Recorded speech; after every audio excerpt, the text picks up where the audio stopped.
At my mother's gravesite, my sister gloated, "She left you out because you were never good enough." I started to walk away. Then a stranger approached, handed me an envelope, and said, "She wanted you to have this first." It was a gray, overcast morning in Asheville, North Carolina. The kind of day that seemed to mourn alongside us. I stood at the edge of the cemetery, my hands buried deep in the pockets of my black coat, watching as the casket was lowered into the ground. My mother, gone. My sister, Rachel, stood opposite me, her face a mask of feigned sorrow. We hadn't spoken much in the past few years, not since the incident that tore our family apart. She had always been the golden child, the one who could do no wrong in our mother's eyes. I, on the other hand, was the black sheep, the constant disappointment. As the final words were spoken and the crowd began to disperse, Rachel approached me. "She left you out because you were never good enough," she whispered, a cruel smile playing on her lips. I felt a surge of anger but held my tongue. There was no point in arguing with her, not here, not now. I turned to walk away, my heart heavy with grief and resentment. As I made my way toward the parking lot, a man in a dark suit stepped into my path. He was unfamiliar, his face lined with age, but his eyes sharp and observant. "Are you Michael?" he asked. I nodded cautiously. He reached into his coat and pulled out a sealed envelope. "Your mother wanted you to have this first," he said, handing it to me. Before I could ask any questions, he turned and walked away, disappearing into the crowd. I stared at the envelope, my name written in my mother's elegant handwriting. With trembling hands, I opened it. Inside was a letter and a key. "Dear Michael, if you're reading this, then I am no longer with you. I know our relationship was strained, and for that I am truly sorry. There are things I need to tell you, things I should have told you long ago. The key is to a safety deposit box at the First National Bank downtown. Inside, you will find documents and items that belong to you. I hope they will help you understand the choices I made. With love," Momi folded the letter, my mind racing with questions. What could be in that box? Why had she kept it a secret? The next morning, I went to the bank. The clerk led me to a private room and brought out the safety deposit box. With a deep breath, I inserted the key and opened it. Inside, I found a stack of documents, photographs, and a small velvet box. The documents included a revised will, dated just a month before her death. In it, she left the family home and a significant portion of her estate to me. Rachel was mentioned only briefly, receiving a modest sum. The photographs were of my childhood, moments I had long forgotten. There were also letters, dozens of them, all addressed to me but never sent. I opened the velvet box to find a locket containing a picture of me as a baby and a lock of my hair. Tears welled up in my eyes as I realized the depth of my mother's love, hidden beneath years of misunderstanding and silence. Armed with the new will and a renewed sense of purpose, I returned to the family home. Rachel was there, already making plans to sell the house and divide the proceeds. "You need to leave," I said firmly. She laughed. "This is my house now." I handed her a copy of the revised will. Her face paled as she read it.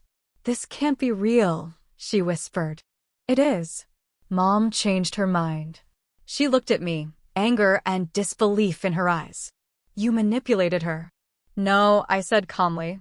She finally saw the truth. Rachel contested the will, but the evidence was clear. The court upheld it, and I became the rightful owner of the family home. I renovated the house, turning it into a place of warmth and love. I framed the photographs and displayed them proudly, a testament to the bond one shared with my mother. Rachel and I never spoke again. She moved away, her bitterness consuming her. As for me, I found peace in the knowledge that my mother had loved me, even if she hadn't always shown it in the ways I needed. The house became a sanctuary, a place where I could heal and remember the good times. I often sat in the garden, the same one my mother used to tend, feeling her presence in the blooming flowers and the rustling leaves. Life moved on, but the lessons I learned during that time stayed with me. I learned the importance of forgiveness, of understanding, and of standing up for oneself. And most importantly, I started getting strange letters about 2 weeks after I moved back into the house. No return address. Just my name on the front in shaky handwriting. The first one didn't say much. Just a single sentence. You don't deserve it. I crumpled it and tossed it, thinking maybe it was Rachel being bitter. She had plenty of that to spare. But then came the second letter, 3 days later. She knew. That's why she changed the will. That one stopped me. I stared at it for a long time. It didn't sound like Rachel anymore. It didn't have her tone, her voice. She'd scream at you or insult you, but this felt more unsettling. Like someone watching from the shadows. Someone who knew something. The third letter came with a photograph. It was me and my mom back when I was probably 8 years old, sitting on the porch swing. What made my stomach drop was that I didn't even remember that picture being taken. And behind us, in the far left corner, was the silhouette of a man. Barely visible, but definitely there. Watching. I turned the photo over. In messy black ink, it said, "Ask her about the night of July 17th. That was my birthday. That night, I didn't sleep. I sat up on the couch with the letter and the photo, trying to remember anything about that night. I remembered cake. I remembered Rachel getting mad because I got a toy car she wanted. I remembered Mom hugging me tight after she sent Rachel to her room. But nothing that explained the photo. Or the letters. The next morning, I drove to the lawyer's office. Mr. Tilden. He was the one who handled the will, and he was the one who gave me the box. I didn't make an appointment. I just showed up and asked to see him. When I got to his office, I showed him the photo. He looked at it for a long time before setting it down and leaning back. "There's something I wasn't supposed to tell you," he said. I felt my pulse jump. "What?" "Your mother had a private meeting with me the day she changed her will," he said. "She asked me if she could write a note that wouldn't be part of any legal documents. Something just for you." I blinked. "Why didn't you give it to me?" She said, "Not until you started getting the letters." I sat up straight. "So she knew this would happen?" He nodded once. "She had a feeling." He opened his desk drawer and pulled out another envelope. This one was older, yellowed, and sealed with wax. He handed it to me without a word. I opened it in my car. The letter inside was short. Just a paragraph. "Michael, if you're reading this, then he knows you've found the truth. I try to protect you, but secrets don't stay buried forever. Go to the garden. The big oak. You'll know what to do." I didn't go home right away. I parked down the street and walked the rest of the way, checking behind me the whole time. I couldn't shake the feeling that someone was watching me. That the man in the photo wasn't just a forgotten face from the past, but someone still around. When I got to the garden, I stood in front of the big oak tree. My mother had loved that tree. She used to tie wind chimes to the branches in the spring. I didn't know what I was looking for, but then I saw it. Fresh dirt. Just a patch, maybe a foot wide, like someone had recently buried something. I grabbed a spade from the shed and started digging. About 2 feet down, I hit something hard. A metal box. It wasn't locked. Inside were more photos. All of me. All from different years, different birthdays. In every single one, the same man was in the background. Sometimes in a crowd, sometimes behind a fence, once even inside the house, visible through the window behind us. My hands were shaking. At the bottom of the box was a driver's license. It had the man's name, Gregory Wells. It took me a second. Then I remembered. Gregory. That was our neighbor when I was really little. Lived 2 houses down. One day he just disappeared. Mom said he moved for work. But now I remembered something else. She used to double lock the doors every night. She had alarms installed before anyone else on our street. She got a dog even though she didn't like dogs. I didn't know what to do, so I called the sheriff's department and asked if they could pull up anything on Gregory Wells. I gave them the birth date on the license. An officer called me back 2 days later. There was a restraining order filed against Gregory Wells, he said. By your mother. In 1994. He violated it multiple times. She reported him for stalking, but the case went cold after he vanished. I was stunned. I had no memory of any of that. But here's the thing, the officer said. He never really vanished. We found a death certificate. Gregory Wells was found dead in a motel room in Tennessee. 2003. That couldn't be right. The photo from my high school graduation, he was there. In the back row of the bleachers. That was 2005. I didn't sleep again that night. My mind was spinning. Someone was pretending to be him. Or someone else was involved. But why? Why stalk a kid for decades? The letters kept coming. The last one arrived 3 days ago. No photo this time. Just 2 lines. You opened the box. You shouldn't have. You don't know what she did. I don't know what's happening anymore. I don't know who to trust. And I don't know who's watching. But someone is. I feel it every time I look out the window. I started writing this here because I need someone to know. Just in case something happens. There's more. I know there is. I'm going to find out. I just hope it doesn't destroy everything. The letter haunted me. Not just the words, you don't know what she did, but the way it felt like someone was close. Too close. Like whoever was behind this had been inside the house recently. That's what kept gnawing at me. That, and the fact that some drawers had been moved. The way one of the upstairs windows was cracked open even though I hadn't touched it. The sound of the old floorboard creaking at night. The one in the hallway near Mom's room. I set up a cheap security camera inside the living room and another one on the porch. Nothing for days. Then, around 3:12 a.m. 4 nights ago, I saw it. A man, tall, thin, wearing a hoodie, stepped up to the porch. He didn't try the door. He didn't knock. He just stood there, staring, for 23 minutes. Then he walked away. When I zoomed in on the footage, I swear he was smiling. Not a friendly smile. The kind that sends chills down your spine. I took it to the police. They didn't seem too concerned. Said unless he was trespassing or made a threat, there wasn't much they could do. That same day, I got another letter. This one wasn't typed. It was handwritten. A different hand than the first ones. Sloppier. Rushed.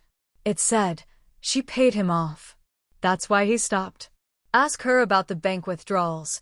1999. Check her calendar. So I did. I hadn't gone through my mom's old boxes yet. They were all up in the attic, untouched since the funeral. I pulled down 3 crates marked office/personal and started digging. Her calendar from 1999 was at the bottom of the second box. A thick leather-bound planner. Notes in every square. Appointments, reminders, grocery lists. But then I found them. For entries across 4 months, each one circled twice, written in red ink. G. Payment. Do not forget. Next to them were bank withdrawal slips. Thousands of dollars. Cash. No explanations. I dug deeper and found a folder with clippings. Old news articles. Most of them were about missing kids in the region from the 90s. None from our town directly, but close. Hendersonville. Canton. Waynesville. The weirdest one? An article about a fire in an abandoned cabin just outside Asheville's city limits. No bodies. Just ruins and suspicion. One neighbor claimed they saw 2 people go in. No one saw anyone come out. The date? July 17, 1999. I froze. That was my 13th birthday. I kept thinking about the photo in the box. The one from that day. The man behind us. Watching. What if he wasn't just watching? What if something happened that night and I'd blocked it out? I needed answers. I tried asking Rachel, even though I knew I shouldn't. I called her. She picked up and didn't say anything at first. Then she just said, he's not gone. I didn't know what to say. What do you mean? You should have left the box alone, she said. I tried to warn you. Then she hung up. I haven't been able to reach her since. 3 nights ago, someone broke into the house. They didn't steal anything. They didn't touch the electronics or the safe or even the jewelry box in my mom's room. But they opened every drawer, every closet. They pulled out the boxes from the attic and dumped them onto the floor, like they were looking for something specific. I found a shoe print in the garden, a large boot. I followed the path in the dirt, and it led straight to the oak tree. And I realized something. There was another patch of fresh dirt behind the tree. Not where I'd dug before. I didn't wait. I got the spade and dug again. This time I hit something much larger. A suitcase. Inside was a bundle wrapped in plastic, tightly sealed with duct tape. My hands were shaking when I cut it open. It was full of VHS tapes, each one labeled only with a date. Most were between 1995 and 2003. I didn't have a VCR, but I bought one from a thrift store the next morning and played the first tape. It started with static, then the inside of a room. Dimly lit. Walls made of unfinished wood. A single lamp in the corner. Then came the voices. A woman, my mother's voice. And a man. Arguing. Yelling. Then silence. Then screaming. I stopped the tape. I couldn't keep going. Not yet. My hands were cold, my stomach tight.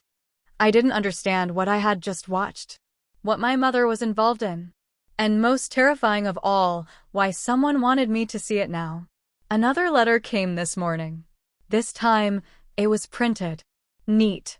Almost formal. There were things your mother did to protect you.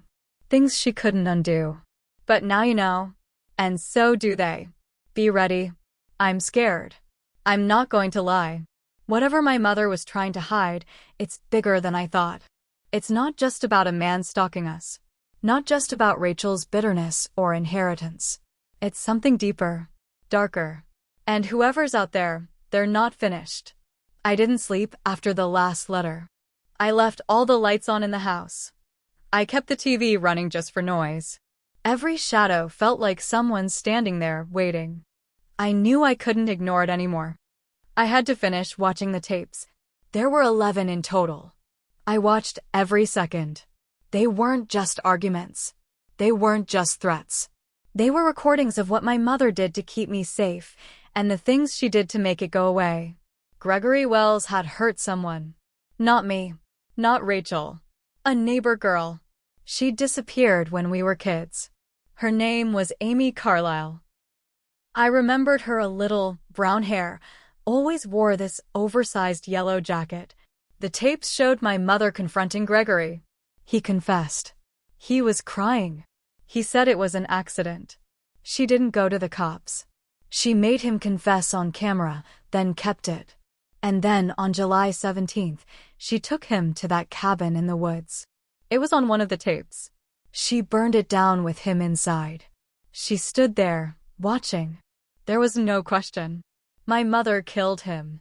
She covered it up and told nobody. And the man who had been stalking me after that wasn't Gregory.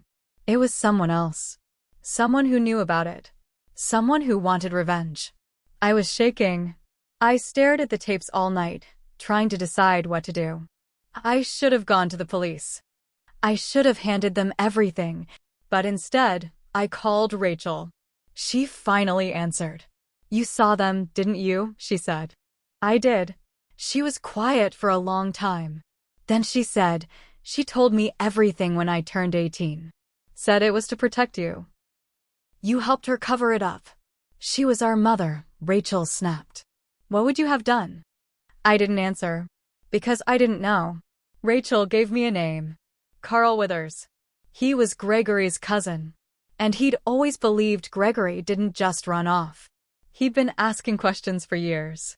When my mom died, Rachel thought maybe it was over. But he must have been watching, waiting. It was him. He was the one who'd been sending the letters. He was the one in the videos. He was the one who broke in. And he wanted me to carry the guilt. To break under it. But I wasn't going to let that happen. I set a trap. I sent a message back using the same drop location he used, an old bench at the end of the park. I wrote, I know everything. Come talk face to face. Tonight, 9 p.m. Garden behind the house. I set up cameras. I stayed in the dark behind the tree, knife in my hand. I'm not proud of it, but I was scared, angry, done running. He came, right on time. Tall, lean, hood up. He stepped into the garden and said, "You don't get to bury what she did." I stood and walked toward him. "She did it to protect me," I said. "And if you come near me again, I'll do the same." He laughed, low and bitter. "You think this ends with you knowing the truth?" he said. "I already sent the tapes to the police. She's not the only one going down." My stomach dropped. "She's dead," I said. "You're not," he replied. That's when I snapped. I don't remember grabbing the shovel, but I swung it hard. Knocked him down. I hit him again. And again. Until he stopped moving. I buried him in the same place the tapes had been. I burned the tapes. I wiped the cameras. Destroyed the hard drive. When the cops came 2 days later, they asked about Carl. His car had been found a few blocks away, abandoned. I told them I didn't know who that was. I even acted surprised when they showed me his picture. Rachel backed me up. "We don't know that man," she said calmly. "Never seen him before." And just like that, it was over. Or maybe it wasn't. Maybe it never is. Maybe revenge doesn't end with blood. Maybe it ends when everyone left standing learns to live with the fire. My mom made mistakes. Rachel made mistakes. And now I have, too. I protected a killer. I became one. We all tell ourselves we'd never go that far. Until someone makes you dig up the past. Until someone makes you finish what they started.